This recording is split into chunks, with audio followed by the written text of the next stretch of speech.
Imagine this. You're a highly decorated Army general, a man who's given everything for his country. You've led soldiers into battle, made split-second decisions under pressure, and earned the respect of those who serve under you. But tonight, none of that seems to matter. Because to one cop, you're just a black man in the wrong place at the wrong time. It starts with a simple traffic stop. The flashing red and blue lights fill the dark street as the officer approaches, his hand already hovering over his holster. The general, calm and composed, keeps his hands where they can be seen. He knows the drill. He's been through enough in life to understand how quickly things can go wrong. But tonight, it doesn't matter how respectful he is. It doesn't matter that he's a high-ranking officer in the U.S. Army. The cop doesn't ask questions. He assumes. He escalates. And before the general can even explain, the officer makes his move, swift, aggressive, unjustified. A sudden shove, a violent kick. The general stumbles, but he doesn't fall. Not this time. Because this time, he's not just taking the hit, he's hitting back. And the officer, he never saw it coming. For a brief second, there's silence. The officer steps back, his face frozen in shock. He wasn't expecting resistance, not from someone like this. His grip tightens around his baton, his instincts screaming at him to take control. But something holds him back. Maybe it's the way the general stands, his posture unshaken, his eyes locked onto the officers with a kind of authority that can't be ignored. The general doesn't move, doesn't speak. He knows that one wrong word, one sudden action, could send this spiraling even further. But he's not afraid. He spent decades facing enemies on the battlefield, making impossible choices under pressure. He's dealt with danger before, but this is different. This is home. This is supposed to be safe. The officer swallows hard, trying to mask his uncertainty. He was sure he had control a moment ago. He thought he was dealing with just another man who would take the abuse and walk away. But now he's second-guessing everything. His radio crackles to life, a voice asking for an update, but he doesn't respond. His hand twitches, still hovering near his weapon. And the general, he's waiting, watching, ready for whatever comes next. The general keeps his breath steady, his hands still in clear view. He knows this isn't about the law. It never was. The officer doesn't see a man, a leader, or a decorated soldier. He only sees what he's already decided in his mind. The weight of that realization presses heavy on the moment, thickening the air between them. The officer's radio crackles again, more urgent this time. Unit 47, what's your status? Still, he doesn't answer. Maybe it's pride. Maybe it's something else, fear, even. He doesn't want to explain what just happened, doesn't want to admit that the situation isn't going how he expected. A routine stop turned into something unpredictable. And now, with the general staring him down, unshaken, he feels something unfamiliar creeping in, doubt. Meanwhile, a small crowd has started to gather from a distance. A few people pull out their phones, recording. They don't know the full story, but they know enough.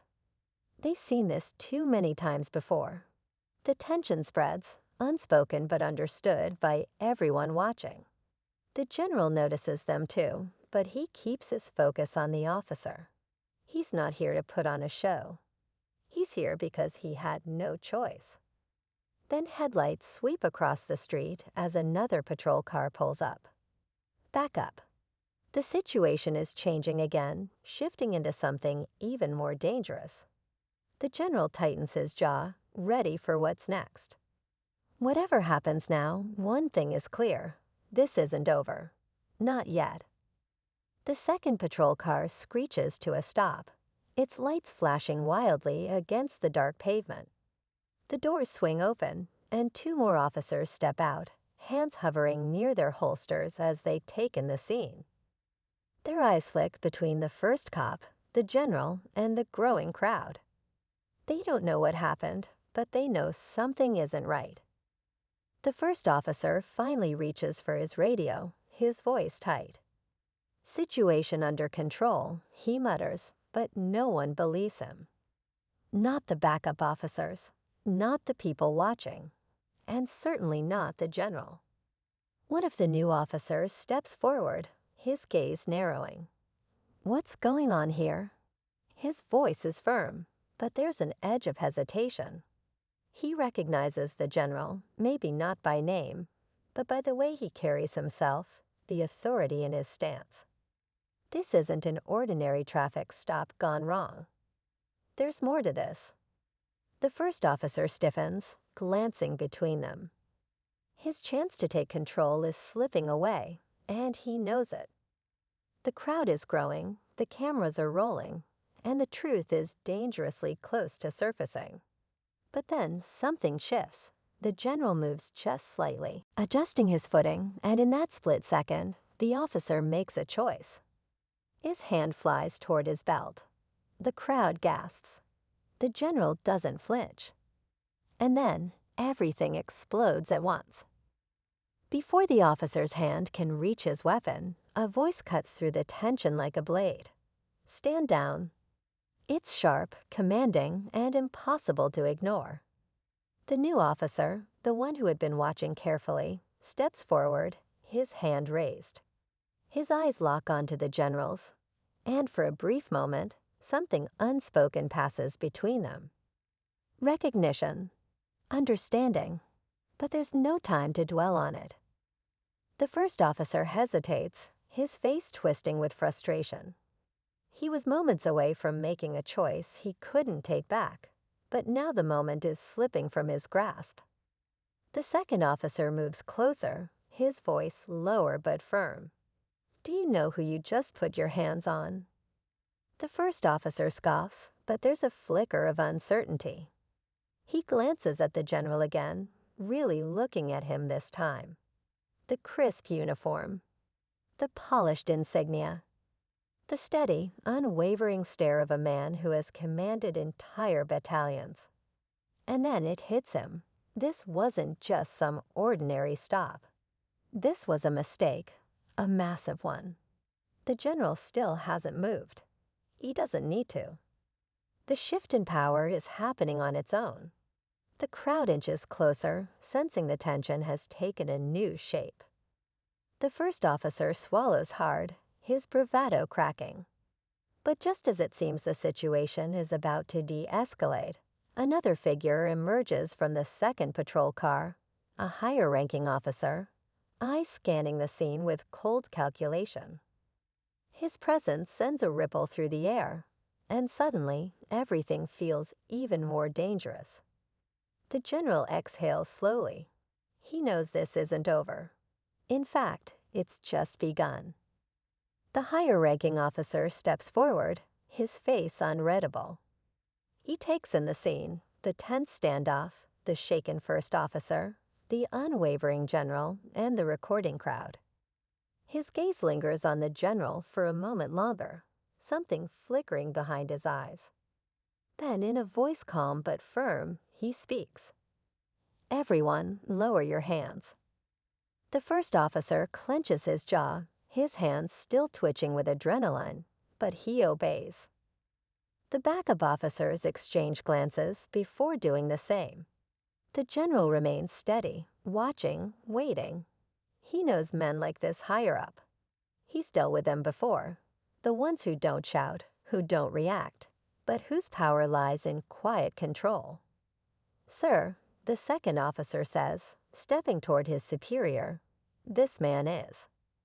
"I know who he is," the higher-up interrupts, his voice measured. That's exactly why this ends now. The first officer's face twists in confusion. He was expecting backup, not interference. He thought he was in the right. But now doubt seeps into his expression. But he what? The higher-ranking officer turns to him sharply. "Refuse to be disrespected. Refuse to be assaulted. Tell me, officer, do you know who you just tried to manhandle?" He pauses, then drops the weight of his words. "A United States Army general. A man who outranks every single one of us here." Silence. The realization lands hard. The first officer pales, his arrogance crumbling. He thought he had control, but now it's clear he never did. The general finally moves, but not in anger.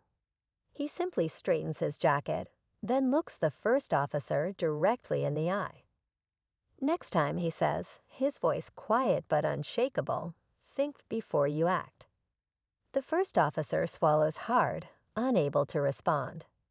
The cameras are still rolling, capturing everything. There's no undoing this, no rewriting what happened. He knows this isn't just a bad night for him. This could end his career. Just when it seems like the story is wrapping up, the higher-ranking officer does something unexpected. He turns to the general and extends a hand. "I'd like to personally apologize on behalf of this department." The crowd murmurs in surprise. The general hesitates, reading the man's face. There's something more behind his words, something unsaid. But he accepts the handshake. As the tension finally starts to ease, the higher-ranking officer leans in slightly, lowering his voice so only the general can hear. "This wasn't a mistake," he says quietly. "It was a test." The general's eyes narrow. A test? Of what? Before he can respond, the officer steps back, nods once, and walks away, leaving behind more questions than answers. The flashing lights fade into the night as the patrol cars clear out. The crowd slowly disperses, still buzzing about what they just witnessed. But the general stands still for a moment longer, staring after the man who just changed everything. Because now he knows this wasn't just about one cop making a bad call. Something bigger is at play, and he's not done fighting yet. The general watches as the last patrol car disappears down the street, its red and blue lights fading into the night. The tension in his chest lingers, but not from fear, from something deeper. The officer's words echo in his mind. Asterisk it was a test asterisk, but a test of what? His patience. His restraint? Or was it something bigger, something meant to send a message? He takes a slow breath, looking around. The crowd has mostly cleared, but a few people linger, their phones still in hand, their eyes filled with unspoken questions. They saw what happened. They know the truth. And soon, the world will too. The first officer, the one who made the wrong choice, stands off to the side, silent and stiff. He doesn't say a word, doesn't make eye contact. Maybe he's realizing what he almost did, how close he came to crossing a line he could never come back from. But the general doesn't give him another glance. This moment isn't about him anymore. As the general steps toward his car, he straightens his uniform, his insignia catching the dim glow of the streetlights. He's been through battles before, but this was just another kind of war. And like always, he's ready for the next fight.